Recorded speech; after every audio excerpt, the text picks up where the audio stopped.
कृष्णा।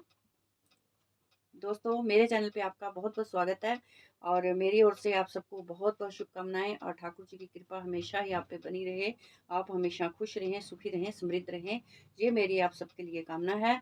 और दोस्तों, आज हम बात कर रहे हैं कि छोटी-छोटी चीज़ें हमारे जीवन में बहुत ज़्यादा महत्व रखती हैं। अगर हम छोटी-छोटी चीज़ों का ध्यान रखते हैं, छोटी-छोटी चीज़ों के बारे में हम अपने बच्चों को भी बताते हैं, तो इन चीज़ों का हमारी लाइफ पे बहुत ही असर पड़ता है। क्योंकि कई काम ऐसे होते हैं, कई चीज़ें ऐसी होती हैं जो हमें पता ही नहीं चलती कि किस वजह से ये प्रॉब्लम हमारे साथ हो रही है और हम परेशान होते रहते हैं, दुखी होते रहते हैं और समझ में नहीं आता कि ये हमारे साथ क्यों हो रहा है। देखो, कर्जा बढ़ने की भी एक स्थिति होती है, अगर बरकत नहीं हो रही है तो उसका भी कोई ना कोई दोष होता है। अगर हमारे घर पे लड़ाई झगड़ा है तो उसका भी कोई ना कोई दोष होता है। तो हर चीज़ के लिए हम खुद ही ज़िम्मेदार होते हैं, क्योंकि छोटी-छोटी चीज़ों का हमें पता ही नहीं होता कि क्यों हो रहा है और कैसे हो रहा है। तो कहते हैं ना कि घर की वाइब्रेशन, घर का वास्तु बहुत ज़्यादा इफ़ेक्ट करता है हमारी लाइफ पे। अगर हम वास्तु के अकॉर्डिंग काम करते हैं, जब वास्तु के अकॉर्डिंग हम थोड़ा बहुत भी चलते हैं, तो भी हमारी लाइफ में बहुत सारी चीज़ों को लेके बदलाव आते हैं। और हमने देखा है कि अगर कुछ घर में ऐसी कोई प्रॉब्लम है तो घर की सुख शांति चली जाती है, घर पे बरकत नहीं होती है, घर पे पैसा आना बंद हो जाता है, कर्जे की स्थितियाँ बढ़ जाती हैं।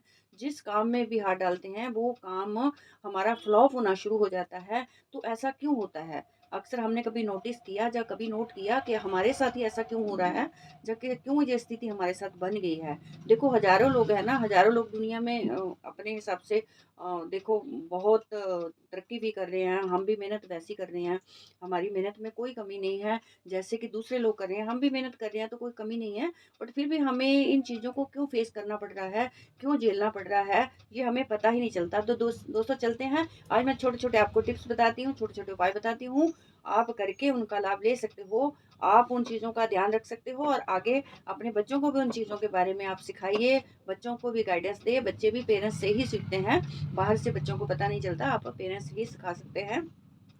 तो आप इन चीज़ों का ध्यान ज़रूर रखें। सबसे पहले तो बड़ा जो रोल होता है घर की फीमेल का होता है। घर की जो ऑनर होती है फीमेल होती है, चाहे फीमेल बाहर काम करती है, चाहे घर पे हाउसवाइफ है, चाहे वर्किंग है, पर उसका रोल बहुत ज़्यादा होता है। फीमेल का रोल तो इतना ज़्यादा होता है। देखो, मेल को इन चीज़ों का पता नहीं होता और फीमेल को हर चीज़ का ध्यान रखना पड़ता है, हर चीज़ की ज़िम्मेदारी लेनी पड़ती है। चाहे वो बाहर भी आपने वर्किंग है तो बाहर से भी काम करके आती है, फिर भी घर की ज़िम्मेदारियाँ बहुत सारी जो होती हैं, मेरी बहनों या मेरी बच्चियों फीमेल पे बहुत सारी होती हैं और बहुत सारा काम करना पड़ता है, उनको बहुत ज़िम्मेदारियाँ होती हैं। तो चलिए, आज मैं एक छोटे-छोटे आपको उपाय बताने जा रही हूँ कि आपको क्या करना चाहिए। सबसे पहले आपको क्या करना चाहिए कि जो आपकी पूर्व दिशा है ना, पूर्व दिशा को बिल्कुल आप साफ रखें, क्लीन रखें बिल्कुल भी, है ना? पूर्व दिशा दिशा से हमें तरक्की आती है। अगर कोई देखिए, दोष तो बाद की बात है, सबसे पहले ये छोटी-छोटी चीज़ें हैं कि अगर पूर्व दिशा हमारी खराब होती है तो हमारा मान-सम्मान चला जाता है, हमारे घर के बच्चे पढ़ नहीं पाते, आगे बढ़ नहीं पाते, उनकी तरक्की नहीं हो पाती।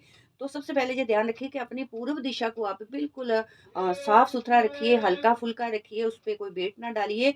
बिल्कुल, अगर आप पूर्व दिशा को अपनी ईस्ट दिशा को बिल्कुल आप सही रखोगे, साफ-सुथरा रखोगे, हल्का-फुल्का रखोगे, तो आपके ऊपर क्या होगा कि एक तो कभी भी कर्जे की स्थितियाँ नहीं बढ़ेंगी, मान-सम्मान भी बढ़ेगा और नौकरी में, व्यापार में तरक्की होना स्टार्ट हो जाएगी और आपके बच्चे जो हैं आगे बढ़ना चाहते हैं, जो आगे बढ़ नहीं पा रहे हैं, उनको नौकरी नहीं मिल रही है, तरक्की नहीं मिल रही है, तो ये उनकी प्रॉब्लम भी हल हो जाएगी। तो सबसे पहले अपनी पूर्व दिशा को आप, ईस्ट दिशा को आप नोटिस करें कि क्या प्रॉब्लम है उसमें। ध्यान से देखें कि मेरी ईस्ट दिशा में क्या प्रॉब्लम है। आपने को गंदगी फैला रखी है, आपने को जूते रखे हैं।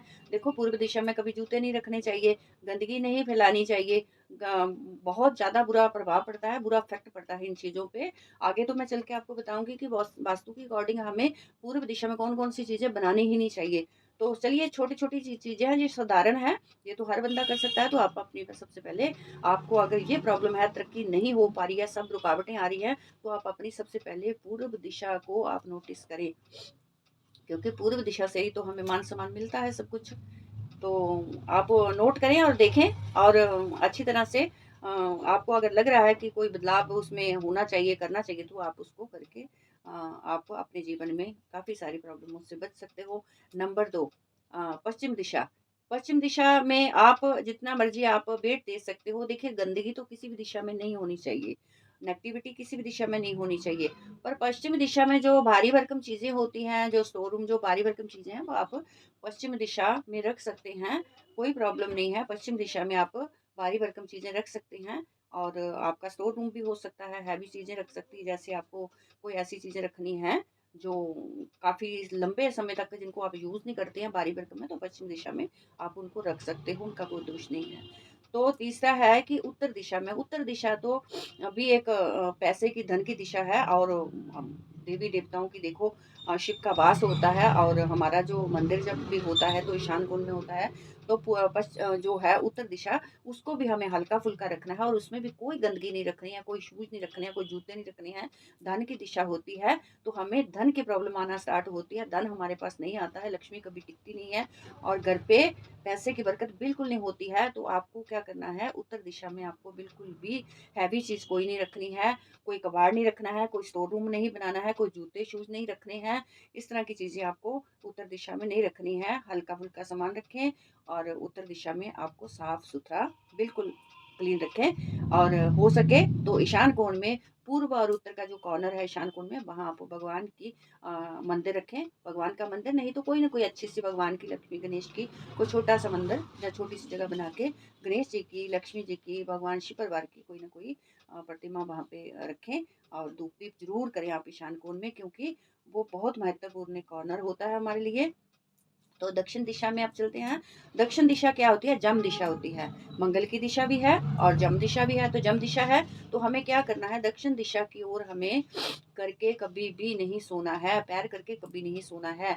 ना ही हमारा चूल्हा दक्षिण दिशा की ओर होना चाहिए। जब हम खाना बनाएं तो हमारा फेस दक्षिण दिशा में नहीं होना चाहिए। अगर ऐसा करते हैं, अगर ऐसा होता है तो आपको बहुत सारी प्रॉब्लमें झेलनी पड़ सकती हैं, बीमारियों का घर पे वास हो जाता है और जो भी आप भोजन बनाते हो, जो भी खाना आप बनाते हो, वो सीधा-सीधा आप जम दिशा की ओर जाते हो और बीमारियाँ होना स्टार्ट हो जाती हैं। सबसे पहले घर का ओनर होता है, जहाँ कोई फीमेल ओनर होती है, उसको ही रोग होने स्टार्ट हो जाते हैं। बहुत सारे बीमारियाँ घर कर जाती हैं बिना मतलब के। मतलब आधे से ज़्यादा कमाई तो डॉक्टरों के पास जानी स्टार्ट हो जाती है। तो ये सबसे कष्टकारी इंसान के लिए सिद्ध होता है। तो आप देखिए कि कभी भी खाना ना बनाएँ दक्षिण दिशा की ओर। सबसे बड़ी चीज़ है कि दक्षिण दिशा की ओर आपका चूल्हा नहीं होना चाहिए, किचन नहीं होना चाहिए दक्षिण दिशा की ओर। तो इस चीज़ का आप ज़रूर ध्यान रखिए।